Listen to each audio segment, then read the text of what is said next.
building towards a double marksman lineup na dagdagan mo pa ng Novaria sa pagkakataon na ito. At ito ang pagkakataon, Champions Arena, unang laban ng Best of 7 series. Casters, you better get this started. At magsisimula na nga ang lower bracket finals ng Season 16. Pumuso ang TNC Pro Team kahapon at nakita natin ang kanilang kagustuhan na lumaban sa mga kampiyon. Pero ang kanilang kaharap ngayon, Team Liquid Philippines, the reigning, defending MPL champions. Hindi rin to nagbibiro dahil ito yung version ng Liquid nakakagaling lang sa talo, nakakagaling lang sa defeat against Aurora. Yep. And kita naman natin parang kilalang-kilala talaga nilang isa't isa. Yung draft ay nagkaroon ng konting deviation coming up from both sides. Pero itong deviation na ito naging familiar na tayo kasi nakita na natin ito na ginamit nila nung regular season. Oo, at nakita na nga rin natin when we look at the composition of the side of TNC Pro Team, nasanay na tayo ng mga mid-range mates ang ginagamit dito ni Lancy, mga Zushin, mga Lunox, syempre, signature. Pero ngayon kakaiba na, mas malayo artillery range on this Novaria. Kasi may mga ano pa naman, may mga tulad pa din Kimi, nila Farsa. Pero I think yung combo nung Alice and pati rin yung Novaria ay super tempting for TNC kasi kapag nag-start yung teamfight, kapag tinignan mo yung heroes ng TLPH, medyo dependent sila if makakapasok ka sa loob ng mga skirmishes. Pero imagine mo, nasa ilalim ka ng Astral Echo, na shout sa Echo by the way, and may Throne of Ruin problem ka pa. So malaki yung protection ng TNC. Ito yung box na hinihingi ni Wolves sa kanyang keys to victory. Oo, grabe din pala no, kapag natamaan ka ng Astral Echo, mas malaki yung chance na matamaan ka ng Avatar of the Guardian. At ito na yung nauuso ngayon eh. Yung mga Alice combo natin na may mga kasabayang Gatot Kacha o Croc na mauunang pumapasok yung Alice with the Throne of Ruin. Tapos may immediate follow-up muna doon sa kanilang rover. Sa totoo lang, medyo mahirap nga yung kakaharapin ni Carl TZ. When it comes to the objective, ni Sanji ay sinubukan din naman nilang banatan. Charno ngayon ang naiipit doon sa gitna ng laban. Na-slow pa nga siya doon sa dasal ni JP. Yeah, grabe yung suntukan sa mid lane. Talagang alam nila, gets nilang dalawa. Ito yung pinampanalo nila sa mga games nila nitong playoffs. Yung prioritization dito sa mid lane. Kasi dito talaga nanggagaling lahat ng pressure. Pero mauna, mag-turtle si Cartesi. Chakno! Mamamatay sa kamay ni Daddy JP. Sumubok si Zaida ng counter kill pero niluhuran lang siya. And yung objective ay hawak ngayon ng Cavalry.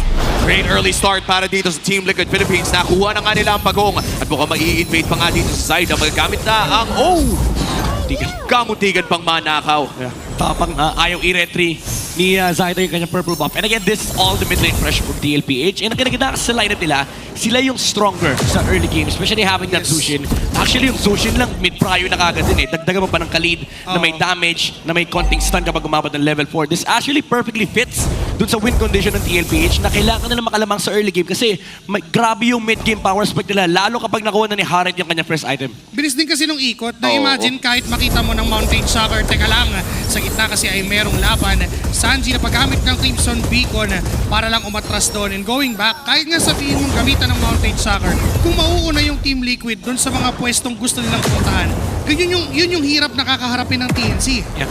Parang nga na talaga, medyo kailangan maghintay ng TNC ng proper timing and TLPH, sila naman talaga yung taga-dictate. Sila yung aggressor in this game. Oo, and in terms of aggression, hinihintay talaga natin itong play galing sa Team Liquid Philippines considering na sanay tayo na kapag nagsimula yung stampede na ganito kaaga ay tuloy-tuloy na. Pero Throne of Ruin dito sa isa. Pasok si Trimar sa gitna ng laban pero si Sanji lang ang kanyang nakabutan na paggamit pa ng Purify pero ngayon naiipit na si Trimar sa kamay ni Carl TZ. Sanford din nandyan din pero wala pa rin namang casualties. Tatahimik muli ang dalawang kupunan. Oh, and so far makikita natin sa loob ng ating 3-minute game ay hindi pa naman masyadong lumalaki ang kalamangan dito ng Team Liquid Philippines considering na itong 1,000 na to ay sabihin na natin last 2 minutes ay hawak na nila. Yeah. I mean, ito talaga yung requirement for TLPH. And for TNC naman, kailangan nila ma-repel yung aggression na nagagaling sa middle lane. Medyo overcommitment lang mula kay Trimmer kanina. Wala kasi silang damage at that point. And si Zaida nag-hover doon sa may middle lane. And nag-commit sila ng Flicker Throne Ruin combo from Trimmer. Pero basically, yun yung task for TNC. Kailangan i-match mo yung aggression ng TLPH and i-minimize mo yung casualty na pwedeng mawala. At sinisimulan na nga nila ang pagong dito. Chakno mabubuhat, pero tingnan natin mukhang makakapasok si Zaida. Nagamitan na naman ng Astral Echo. Nandiyan na rin. Pero kuha pa rin ni Carl TC. Yung pagong Team Marvin at Torno Province doon sa likuran. At unti-unting bumabagsak ang buhay ng Team Liquid Philippines. Isa pa rin sa isang palitan. But Remar still goes in. Oheb ay sumayaw sa gitna with the Zaman Force. Pero wala pa rin mamamatay. Isa sa isa. Pero turtle ay hawak ng Team Liquid Philippines. And that's 2 turtles na masesecure na ng Team Liquid Philippines. At bukod pa lamang dyan ay nakikita natin kung gaano ka-confident si Oheb on this Harith. Tatlo yung sinasayawan niya on that Zaman Force. Yeah, but that's that's also a small win for TNC kasi ramdam natin parang sinasampulan nila yung Team Liquid Philippines, gaano kalakas yung kanilang team fight. Especially having this Yisun, Shin, and Granger. Pagdating ng mid-game, kaya na sabayan yung power spike ng Team Liquid Philippines. And magkakaproblema sila dito kapag nabuo na ni Trimar yung kanyang mga defensive items per se. Papasok ngayon, ito si Sanford at si Zaida ang target niya. Tinamaan binuhat at tutumbas sa kamay ng Sansan Duo. At may invasion pa mula kay Carl TZ. Doon sa kabilang parte ng mapa, may ginawang plano ang Team Liquid. Sobrang gandang read ng TLPH. Alam nila walang skills itong TNC. Nag-reset yung mapa. And si Sanford nag-skip na ng waves. Sabi niya, Carl, halika rito, may papatayin tayong ex-teammate natin. Oh wow, at mukhang papasok na rin si Trimar doon. At tinamaan ng Jolen mula kay Lanzi. Tutumba yung Tore kasabay ng buhay ni Oheb. At hindi pa rin titigil ang TNC. Lumuhod na itong si JP. Nandiyan naman si Sanji. Tinamaan ng unbreakable ang mga bala mula sa Rhapsody. Pero aatras na rin ang Team Liquid at TNC. Pero nakabawi doon ang Phoenix Army. And Nancy from downtown ay natamaan si Oheb. Hindi mo naman kasi mapupurify yung damage ng Astral Shatter. Oo, kahit i-purify kapag tumama na sa mukha mo, wala na. Naka-grayscale na yung screen ng phone mo. And even to napatay si Zydo sa may top lane, parang mas maganda pa yung trade na nakuha ng TNC kasi essentially, yung main damage dealer, yung pinaka-core ng TLPH yung nakuha nila. And si Benny QD, part pa nung team fight na yun. And si Zyda tuloy-tuloy lang yung kanyang pag-farm. Even to nawalan sila ng first turtle, hawak naman, ayun nga, first tower sa may top lane, hawak nila ngayon yung pangatlong pagong. Papasok si Sanford, retry pa rin mula sa kambing. Ngayon mapipilitan umatras ang members ng TLPH dahil tumumba na rin si Carl TZ. Mukhang isusunod si Sanford. Unti-unti, tinatamaan ng mga bala. Pero si Chakno ay makukuha din pala ng double kill for Oheb. Gumagante pabalik ang cavalry at hindi pa sila tapos. Susubukan maghapol. Si JP ay nasa likod ng mga members ng TNC at susubukan na ng ipitin. Pumasok sa loob. Kung Puertori na lang ang kukunin at mapapa-flicker pa si JP. Wow, very aggressive ang Team Liquid Philippines ngayon at halos dumoble na nga ang hawak nilang pera against TNC Pro Team. That was an initially good engage mula kay Trimar, pero napaliktad pa. Yeah, importante sana yung nakuha nila, napatay nila yung jungler ng TLPH, but JP with that raging sandstorm and nag-disperse yung TNC. And yun yung medyo downside no, ng ganitong klaseng lineup since majority of TNC's members are damage dealers. Nung pumasok yung Khalid, medyo nag-hesitate sila mag-commit sa team fight. And because of that, TLPH Oheb was able to find good angles for the Zaman Force, yung kanyang mga dashes kasi essentially, nag-buy time yung Khalid para mapag-dish out sila ng damage. Muntik-muntikan nga lang doon si Sanji na ipit na. Diyan din si Chaco, third of Romy Zay nagamit pa. Hindi na nakatakas pa. Etong si Chef Sanji at makukuha siya ng TNC pero mukhang hindi pa tapos. Pipilit pa ng pwersa ang laban ng TNC. Oo, Chakno, mukhang tatama dito yung bangka. Pero mukhang makakaligpan naman sa likod si Sanford. Sa likod si Benny QD, hinahanap niya! Tinamaan si Benny QD ng Land Smasher na yung damage para kunin ang buhay ni Benny QD. Energy eruption mula kay Curtis.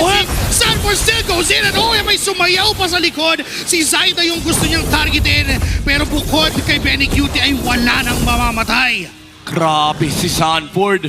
Pinaalala niya kay Benny QD. Ben, naaalala mo nung tinawag akong Apex Predator? Ito yun, no, pagka-dash nung Granger, quick punish mula kay Sanford. Even though nakapag-dash pa siya papunta na sa pader, there was this flicker play mula kay Sanford and nag-land yung kanyang shaker. Oo, at yun naman kasi nakakatakot no, when you're facing this labu-labu coming in from Sanford. Ito yung isipin mo tuwing may flicker itong taong to, naghahanap talaga ng katawan niya. We saw it already doon sa loob ng jungle. Si Zaida nahanap niya. At ngayon na up yung flicker, nahanap naman niya si Benny QD. Pero naku, si Sanford! Si Sanford yata ang unang tatargetin. Kasama yung AOG ay nakuha din ang buhay niya, Carl TZ. Falling 60% HP at pinapaalis ng TNC ang TLPH doon sa Lord. Kailangan ingatan ng TLPH yung kanilang pag-control ng mga teritoryo kasi napakalaki ng box ng TNC. Throne of Ruin, it's not gonna land on Carl TZ. Pero ito yung ito yung masabi mong mahirap for TLPH. Kapag dikit-dikit, kapag sama-sama yung TNC, walang ligtas sa kanila. Kahit yung lapu-lapu kaya nilang bigyan. At higit sa lahat, no, yung lapu-lapu na ito, kahit pa sabihin natin na kanina pa nakakahanap ng mga magagandang plays, si Sanford ay nahahanapan din ng TNC Pro Team ang kakaibang mga angulo na yon, katulad lamang nung nakita nilang wala ng skill si Sanford. As simulan na nga ng Team Liquid Philippines sa pinakaunang Lord ng ito. Mukhang minamadali ng TLPH na just Chakno para harapan. Body, Appraisers right at the retribution kay Carl. Easy pa rin yung Lord at si Zaida ay naipit pa sa kamay ni Sanford at ni JP. Ngayon si Trimar na nandun sa gitna. Chakno ay tutumba na rin. Ngayon 5 miyembro ng cavalry sa harap ni Trimar pero makakatakas pa rin siya. Kaipit pa, pre. Mukhang nag-research itong TLPH for the past 2 days. Kita naman yung behavior ng TNC. Understandable behavior to para sa mga jungler. Kapag damage ka, okay lang yan. Kahit iwanan mo muna yung Lord. Pwede ka muna kumuha ng farm. Pwede ka mag-control ng side lanes. Pero sabi ng TLPH, sure wala si Zaida rito. I-burst natin yung Lord. At napakabilis, no? Ito yung hinihintay nating mga decision making mula sa Team Liquid Philippines. Oo, maganda na may disiplina ka. Nakita mo, alam mo kung nasaan. Pero ito yung klaseng game sense. Ito yung hinahanap natin, eh. Oo, tsaka may factor talaga kapag kilala. Kumbaga, kung si shot call dito ng TLPH, for sure, mamaya maririnig natin sa mic check, wala si Zaida rito. Promise. Carl, i-burst mo yung Lord. Promise ko sa'yo, nasa purple pa yan.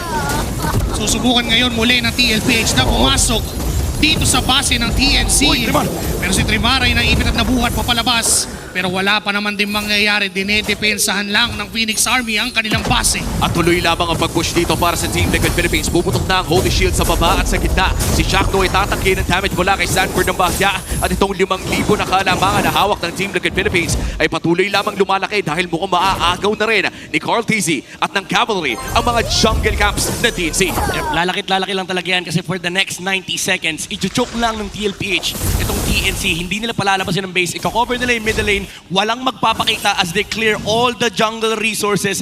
Lilinisin yung mapa. Majority of the time, kapag nakikita natin to, nagkakaroon ng 2K gold swing. And that is gonna be big for TLPH. Kasi even if sabihin natin late game dito, yung TNC, lalo lang lumalakas yung kanilang damage dealers for TLPH. Especially kapag lumabas na yung Divine Glaive mula kay Oheb. Yan, nasilip na nga rin natin no, sa Infinix in-game equipment na talagang dumadami na yung items ng Team Liquid Philippines in a way na ito na yung kahit mag-build ka ng Magic Defense ay mahapdi na rin si Sanji at si Oheb. Ang thing naman for TNC is they have Lancy. Yung Novaria na mataas yung poke damage and as well as yung vision na kanyang ibigay together with the Season Shin. Yun yung way ng TNC para hindi basta-basta sila mapasok ng TLPH. Yeah. Pwede nila magamit yung kanyang scout, yung vision, and of course yung mga pang-check bush para unti-unti nilang unti-unti sila makalabas sa kanilang base, makover yung mga bush. Pero ang isa pang problem nila is kailangan pa nila mag-clear ng wave. Cartezy even using the retribution to chase Chakno. Grabe. Ayaw talaga nilang pigilan. Ako si Chakno! Tutuloy yata ang TLPH sa kanilang stampede. Si Chakno ay law na rin ng HP. Throne of Ruin ay tumama doon sa mga members ng TLPH. Pero Sanford goes in doon sa likod. Pero unti-unti nga atras. Chakno ay tutumba na rin. Pati si Trimar ay atras na. And TLPH, ganun-ganun lang kayang mag-angas.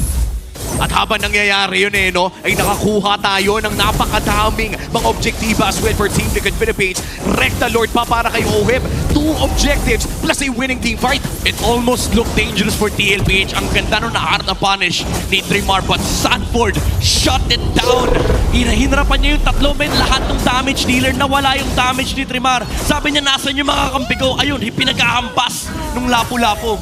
At nakakatakot yun no, if you're TNC Pro Team, considering na yung mga backliner mo, hindi naman ganun kakunat. Yeah. You're looking at a Novaria and of course a marksman sa loob ng gold lane. Ito rin siguro no, yung nakikita natin kung bakit bumabalik yung mga fighter golds kasi hindi masyadong kailangan alagaan yung mga fighter gold lanes na yun. Yeah. Ang lalakas mag-zone Lalo ang build ni Sanford dito is medyo hybrid, meron siyang damage. Pero most importantly, he does have the defensive capabilities to deal with the Granger, yung Alice kasi meron siyang and armor, and yung damage reduction din. Yung pagtalo ni Sanford kanina, 3 yung tinamaan niya. So almost maximum damage reduction yung nakuha ng Lapu-Lapu. At mukhang tuloy na nga ang pag-push dito para sa Team Liquid Philippines. Uunahin nila ang mid lane. Yung bottom lane ay may cover ng Decent Shin. Nagamit na rin yung Astral Echo para tingnan kung nasa ng mga kalaban ng TNC sa gitna ang Nako! punteriya. Pero si Tremar nandun pat naiipit, nasa labas ng base. Tonong Rubins ay kinasa pero wala siya kasamang damage at si Tremar ay tutumbas sa kamay ni Carl Tizzy. Ngayon yung apat na miyembro ay dedepensa pa rin. Yung gitna ay pwede nang targetin muli.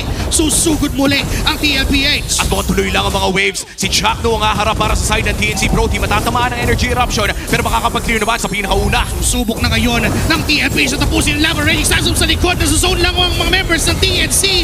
Pero yung likod din naman ng TLPH medyo delikado at ngayon wala nang nakaharang.